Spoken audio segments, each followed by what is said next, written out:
ang Panabo City Police Station ang una sa pinakaubos nga index crime rate sa 5 ka mga component cities sa Hunyo 2026.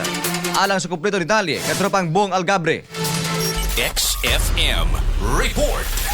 Gipasidunggan ang Panabo City Police Station isip Ran Kuan human naka-record sa pinakaubos nga index crime rate tali sa 5 ka component cities sa Region 11 alang sa bulan sa Hunyo tuig 2026. Ubos sa liderato ni Police Lieutenant Colonel Dexter R. Cuevas, Chief of Police, giila ang maong kalampusan isip resulta sa padayon nga pagpaligon sa kampanya batok sa kriminalidad, pagmintinar sa kalinaw ug kahapsay ug pagdugang sa kooperasyon tali sa kapulisan ug komunidad. Sumala sa pahayag sa Panabo City Police Station, ang maong pag-ila nagpakita sa ilang lig-on nga pagsalig sa paghatag og serbisyong paspas, matinud-anon ug maayo sa katawhan subay sa advokasya sa bag-ong PNP para sa bag-ong Pilipinas. Gibutyag usab sa maong istasyon nga dako ang papel sa mga barangay, civic groups ug mga residente sa Panabo sa pagtabang sa mga programa sa kapulisan, lakip ang crime prevention, anti-illegal drugs campaign ug community engagement activities. Tungod nini, gikonsiderar ang Panabo City isip usa sa mga labing malinaon nga mga component city sa riyon sa maong panahon. Nagpahayag usab og pagpasalamat si Police Lieutenant Colonel Cuevas sa tanang personnel sa Panabo City Police Station ug sa suporta sa komunidad ug misaad nga ipadayon ang mga inisyatiba aron mapadayon ang kaluwasan ug seguridad sa tanang Panabuans. Ang maong kalampusan giisip nga usa ka dakong inspirasyon sa ubang istasyon sa kapulisan sa pagpalig-on pa sa ilang serbisyo alang sa mas luwas ug mas malinawon nga katilingban. Katropa, siguruha nga baskog kanunay ang atong lawas para layo sa mga balatian. Magsanton vitamin C para immune system, lagsik permi. Alang sa nakiusang Pilipino para sa Pilipinas, ako si Katropang Bong Umaki Algabre, XFM News. Turbo, papakyas to health. Mapalit sa mga botika sa inyong lugar.